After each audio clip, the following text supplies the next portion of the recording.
নমস্কার, আমি সুকৃতি দান। আশা করি আপনারা সবাই ভালো আছেন। আপনারা সবাই দেখছেন অ্যাস্ট্রো সলিউশন।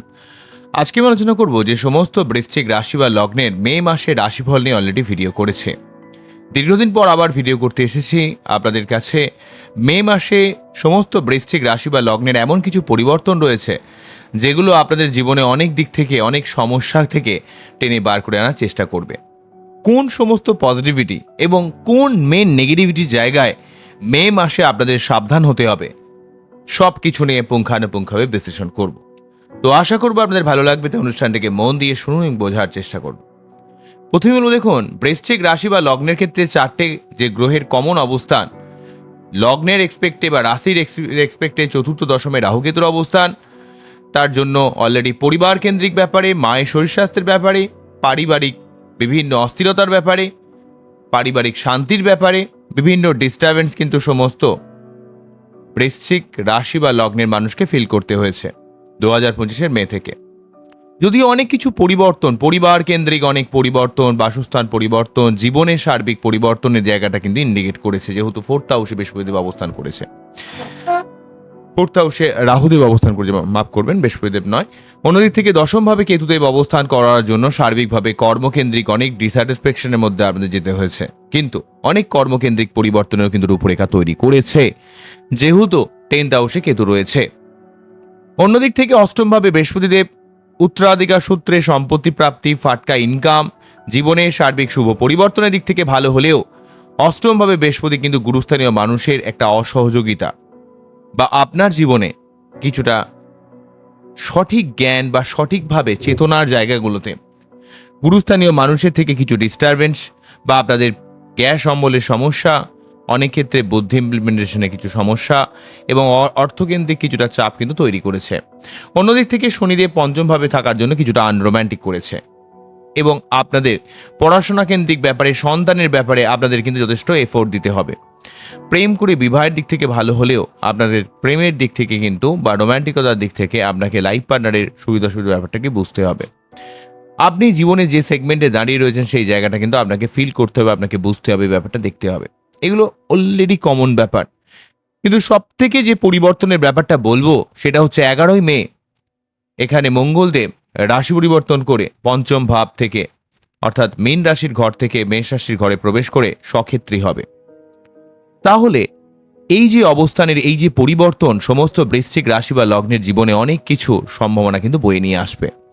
প্রথমেই বলি, এই 11ই মে যখনই মঙ্গলদেব রাশি পরিবর্তন করে মেষ রাশির ঘরে প্রবেশ করে সক্ষেত্রী হবে, এক তো শনি মঙ্গলের যোগের যে নেগেটিভ প্রভাব, মানুষের মধ্যে রাগ, জেদ, অ্যাগ্রেশন, হঠকারিতা, যাদের শনি মঙ্গল যোগ রয়েছে তাদের মধ্যে যে অশান্তি, ঝগড়া, হঠকারিতা, অস্থিরতা, এই জায়গাটা কিন্তু অনেকটা কমবে।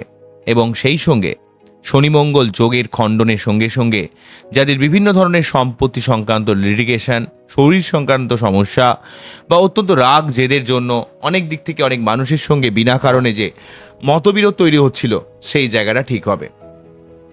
তবে পঞ্চমভাবে মঙ্গলের অবশ্যই কিছু শুভ প্রভাব থাকে, যেহেতু সে লগ্নপতি, কিন্তু শনির সঙ্গে যুক্ত থাকার জন্য সেই শুভত্বর প্রভাবের শুভত্বর জায়গা থেকে অশুভত্ব অনেক বেশি ছিল। কারণ শনি এবং মঙ্গল যখনই একসঙ্গে অবস্থান করে, শনির কার্যকারিতার জন্য মঙ্গল তার সম্পূর্ণরূপে তার নিজের আত্মপ্রকাশ করতে পারে না। তাই যখনই মঙ্গলদেব 11ই মে রাশি পরিবর্তন করবে মীন রাশি থেকে মেষ রাশিতে, একদিক থেকে শনির প্রভাব মুক্ত হওয়া, অন্য দিক থেকে সক্ষেত্রী হয়ে যাওয়া, এবং এখানে সক্ষেত্রী মঙ্গল যেহেতু বৃশ্চিক রাশি বা লগ্নের ক্ষেত্রে লগ্নপতি বা রাশিপতি, সে আপনাদের জীবনের শত্রুতা নির্মূল করা, আপনাদের জীবনে অনেক বাধা বিপত্তি, অনেক পরাজয় জায়গাগুলো থেকে আপনাকে জয়ের দিকে নিয়ে যাবে। তবে লগ্নপতি বা রাশিপতি যখন দুস্থানে অবস্থান করে, কিছুটা শরীরের প্রবলেম করলেও আপনার যে কোনো ধরনের শত্রুতাকে প্রতিহত করার ব্যাপারে, লোন শোধের ব্যাপারে, আপনাদের জীবনে দীর্ঘমেয়াদী কোনো রকম সমস্যা থেকে বেরিয়ে আসার ক্ষেত্রে আপনাদের ক্ষেত্রে মঙ্গল কিন্তু হেল্প করবে। অ্যাকচুয়ালি মঙ্গলদেব তৃতীয়, ষষ্ঠ, দশম, একাদশ এই সমস্ত স্থানে শুভ ফল দেয়, যেহেতু নৈসর্গিক অশুভ গ্রহ। কিন্তু যেহেতু সে লগ্নপতি বা রাশিপতি, সে ষষ্ঠ ভাব মানে যেহেতু দুস্থান, অবশ্যই কিছুটা অশুভত্বও থাকবে। কোন জায়গাটা অশুভত্ব থাকবে, মাঝে মাঝে কিন্তু আপনার একটু শরীর টরীর খারাপ হতে পারে। কিন্তু ওভারঅলভাবে বলতে গেলে মঙ্গল যেহেতু সক্ষেত্রী হয়ে অবস্থান করছে, তাই আপনাদের জীবনে শত্রুতা নির্মূল করা, লোন শোধ করা, দীর্ঘমেয়াদী কোনো রকম শারীরিক সমস্যা সেটাকে কিন্তু টেনে বার করে নিয়ে আসবে সেই সমস্যা থেকে। কিছু কিছু ক্ষেত্রে একটু শরীর খারাপ হবে, সেটা সাময়িক।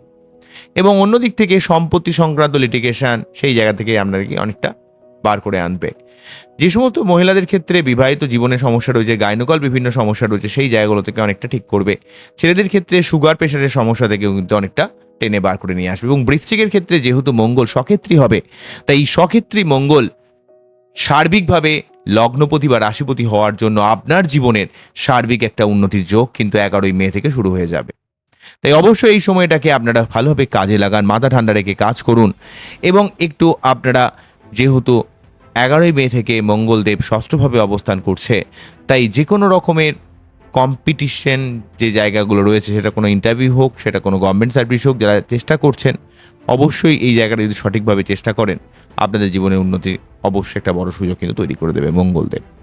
অন্যদিক থেকে 14ই মে শুক্রদেব রাশি পরিবর্তন করে অষ্টমভাবে প্রবেশ করবে। তবে 14ই মে পর্যন্ত শুক্রদেব 19 এপ্রিল থেকে 14ই মে এই সময়কাল পর্যন্ত কিন্তু সপ্তমভাবে থাকার জন্য প্রেম বিবাহের একটা জোরালো সম্ভাবনা রয়েছে।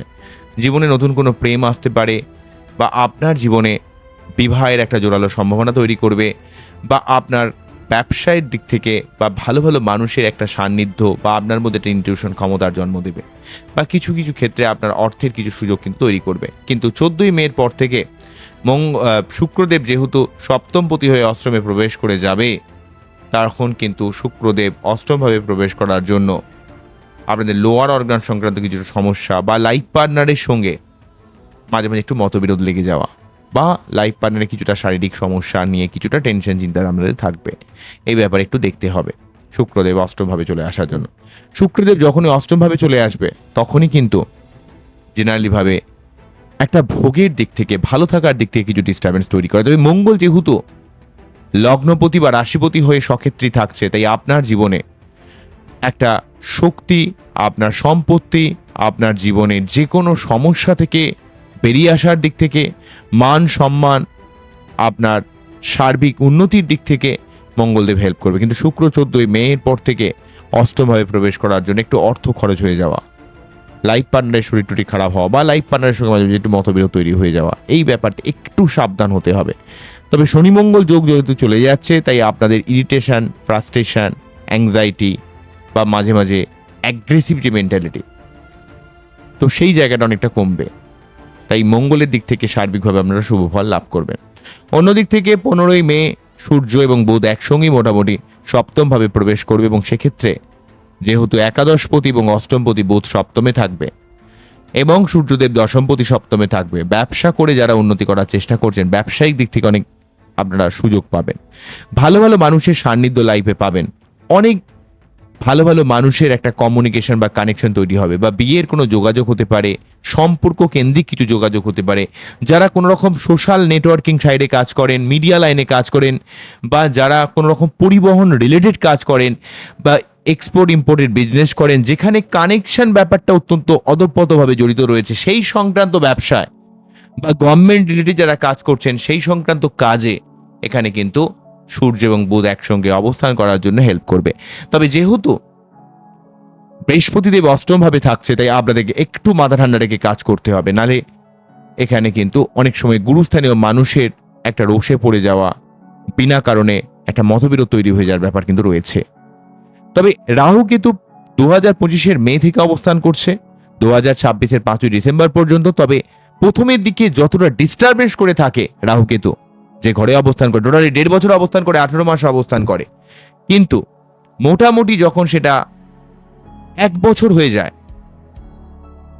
তো সেটা অনেকটা পরিবর্তনের বাতাবরণ তৈরি করে। তাই রাহু কেতু এখানে কর্ম এবং বাসস্থান পরিবর্তনের এক বিশেষ সমন্বয় তৈরি করবে, যেটা অত্যন্ত গুরুত্বপূর্ণ থাকছে। তো এই ব্যাপারটা কিন্তু রয়েছে। অন্যদিক থেকে মঙ্গলদেব সক্ষেত্রী হওয়ার জন্য সার্বিকভাবে আপনার শারীরিক ক্ষমতা, শারীরিক লড়াই করার ক্ষমতা, এবং যে কোনো পরিস্থিতির সাথে লড়াই করে জীবনে এগিয়ে যাওয়ার যে ক্ষমতা, তা কিন্তু মঙ্গলদেব প্রদান করবে। কিন্তু যেহেতু সে লগ্নপতি বা রাশিপতি হয়ে ষষ্ঠভাবে থাকছে, কিছু কিছু ক্ষেত্রে মাইন্ড ফ্যাকচুয়েট করবে, কিছু কিছু ক্ষেত্রে টুকটাক একটু শরীর টরীর খারাপ করবে, কিন্তু সেটা সাময়িক প্রবলেম। কিন্তু শনির সঙ্গে থাকার জন্য যে লেভেলের সমস্যা ছিল, ঠিক আছে, কারণ শনি মঙ্গল যোগটা আপনারা যে কি লেভেলের সমস্যা ভোগ করেছেন, একটা অ্যাংজাইটি, একটা অস্থিরতা, একটা রাগ, যদিও শনি মঙ্গল যোগ মানুষের একটা অনেক কানেকশন তৈরি করে, যেহেতু আপনাদের ক্ষেত্রে চতুর্থ পতি এবং তৃতীয় পতি শনির সঙ্গে লগ্নপতির কানেকশন, তো সেক্ষেত্রে কিন্তু তৃতীয়, চতুর্থ এবং লগ্ন অর্থাৎ আপনার জীবনে সার্বিক কানেকশন বৃদ্ধি করা, আপনার নিজের জীবনে ফ্যামিলি সংক্রান্ত ব্যাপারে কিছু শুভ কাজ বা আপনার জীবনে সম্পত্তি রিলেটেড কিছু শুভ কাজ, এগুলো হওয়ার দিক থেকে হেল্প করবে। কিন্তু যেহেতু শনি মঙ্গল একে অপরের অ্যান্টি, শুধুমাত্র যে পজিটিভ ব্যাপারও নয়, শুধুমাত্র নেগেটিভ ব্যাপারও নয়, অবশ্যই এটা নেগেটিভ, কিন্তু তার মধ্যেও একটা নেগেটিভিটির মধ্যেও পজিটিভিটি লুকিয়ে থাকে। সেই জায়গাটা হচ্ছে এটা, অবশ্যই এটা একটা নেগেটিভ যোগ ছিল, এখানে মঙ্গল অত্যন্ত পীড়িত হয়েছিল। এর জন্য আমাদের প্রত্যেক জনকে আমি কিন্তু হনুমান চল্লিশা পাঠ করার কথা বলেছিলাম আপনাদের মঙ্গলবার করে। আচ্ছা, আরেকটা যোগও কিন্তু অলরেডি রয়েছে, সেটা হচ্ছে 1 আগস্ট পর্যন্ত রাহু কেতুর এক সাইডে সমস্ত গ্রহগুলো অবস্থান করছে। তো তার জন্য আমাদের একটু দেখবেন শারীরিকভাবে আমরা অনেক ক্ষেত্রে দুর্বল হচ্ছি, বা আমাদের মন মানসিকতার মধ্যে একটা ফ্রাস্ট্রেশন তৈরি হচ্ছে, বা একটা সার্বিক আর্থ সামাজিক ক্ষেত্রে আর্থিক অবস্থা টালমাটাল করছে, অনেক মানুষের কাজ নাই, টাকা পয়সার চাপ চলছে। এই ব্যাপারটা অ্যাকচুয়ালি কালসর্প যোগের জন্য তৈরি হয়েছে। তো এই যোগটা কিন্তু রয়েছে। মঙ্গল সক্ষেত্রী হওয়ার জন্য যে সব সমস্যা একদম ঠিক হয়ে যাবে তা কিন্তু নয়, তবে অনেকটা সমস্যা কাটাবে, ঠিক আছে, ধীরে ধীরে সমস্যাগুলো মুক্তি হবে। আমি যেমন আগে স্লটে বলেছিলাম যে যখনই 14ই এপ্রিল রবিদেব রাশি পরিবর্তন করছে তখনই কিন্তু শনির প্রভাব মুক্ত হচ্ছে। আবারও বলছে 11ই মে যখন মঙ্গলদেব রাশি পরিবর্তন করছে শনির প্রভাব মুক্ত হয়ে, মঙ্গল কিন্তু শনির নেগেটিভ প্রভাব দ্বারা যে আবিষ্ট হয়েছিল সেই জায়গাটার জন্য পজিটিভ।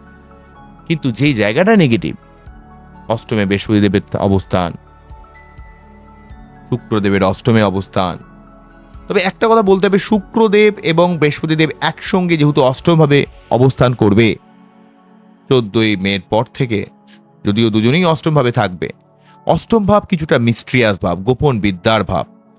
আপনাদের মধ্যে যারা মিস্ট্রিয়াস কিছু কাজকর্ম করেন, গোয়েন্দা লাইনে কাজ করছেন, কোনো গবেষণা রিলেটেড কাজ করছেন, ঠিক আছে, যেখানে আলটিমেটলি আপনাদের সবসময় একটা সিক্রেট বজায় রেখে কাজ করতে হয়, বা ফাটকা কিছু ইনকামের দিক থেকে কিন্তু বৃহস্পতি এবং শুক্র এই যোগটা আমাদের হেল্প করবে অর্থকেন্দ্রিক ব্যাপারে, ফাটকা লাভের ব্যাপারে, ভোগের দিক থেকে হেল্প করবে, এবং প্রেম করে বিবাহের দিক থেকেও কিন্তু হেল্প করবে, যেহেতু পঞ্চম পতির সঙ্গে সপ্তম পতির কানেকশন। কিন্তু যেহেতু এটা অষ্টম ভাবে তৈরি করছে, অষ্টম ভাব রাশিচক্রের সব থেকে দুস্থান, তাই অবশ্যই পজিটিভিটি রয়েছে, কিন্তু এই পজিটিভিটির মধ্যেও কিন্তু এই দুটো গ্রহই কিন্তু কিছুটা হলেও পীড়িত হয়ে থাকবে।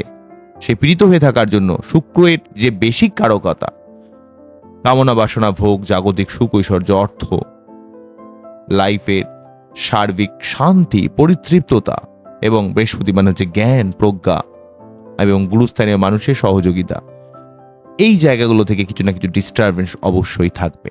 তার জন্য আগে যেমন আমাদের মঙ্গলের মন্ত্র পাঠ করতে বলছিলাম, এখন আমি বলবো অবশ্যই আপনারা প্রতি শুক্রবার শুক্রের যে মন্ত্র, ওং হে মকন্দা মৃণালাভ্যাং দায়িত্বানাং পরমং সর্বশাস্ত্র ভার্গবং পরমাম, এই মন্ত্র পাঠ করে তার বীজ মন্ত্র ওং দ্রাম দ্রিম দ্রম সহ শুক্রায় নম, ওং দ্রাম দ্রিম দ্রম সহ শুক্রায় নম, এই মন্ত্র পাঠ করতে পারেন। এবং সেই সঙ্গে প্রতি বৃহস্পতিবার ডেফিনেটলিভাবে নিরামিষ খাবেন। শুক্রবার নিরামিষ খাওয়ার দরকার নেই, তবে বৃহস্পতিবার অবশ্যই নিরামিষ খাবেন। এবং পঞ্চমভাবে যেহেতু শনি অবস্থান করছে, আপনার যদি সন্তান থাকে সন্তানের ব্যাপারে আপনাকে অনেকটা দায়িত্বশীল হতে হবে। যদি আপনি প্রেম করেন, যদি আপনি বিবাহিত হন, লাইফ পার্টনারের ব্যাপারে আপনাকে যত্নশীল হতে হবে। যদি আপনি পড়াশোনা করেন, পড়াশোনা কেন্দ্রিক ব্যাপারে আপনাকে দায়িত্বশীল হতে হবে। যদি আপনি ব্যবসা করেন, ব্যবসা জায়গায় দায়িত্বশীল হতে হবে। কেননা এখানে পঞ্চমভাবে শনি অবস্থান করেছে, মানে আপনাকে মনে রাখতে হবে যেভাবে শনি অবস্থান করে সেই সংক্রান্ত ব্যাপারে আপনাকে অনেক অনেক অ্যালার্ট হতে হবে, সেই ব্যাপারে অনেক কনসাস হতে হবে। ক্যাজুয়াল হলে কিন্তু সেই জিনিসটা নষ্ট হয়ে যাবে। তো আমি ডিটেলসে যতটা সম্ভব আপনাদের বোঝানো যায় আমি বোঝালাম। আমার এই টোটাল অনুষ্ঠানটিকে আমাদের কতটা ভালো লাগলো অবশ্যই আমি কমেন্ট সেকশনে জানাবেন। আমরা খুব ভালো থাকুন, অ্যাস্ট্রো সলিউশন দেখতে থাকুন, এবং আপনাদের যদি কোনো রকম সমস্যা হয় পার্সোনাল বার্চার অ্যানালাইজ করার জন্য আমার এই হোয়াটসঅ্যাপ যে নাম্বার দেওয়া রয়েছে সেখানে যোগাযোগ করতে পারেন। আপনারা খুব ভালো থাকুন, অ্যাস্ট্রো দেখতে থাকুন। নমস্কার, থ্যাংক ইউ।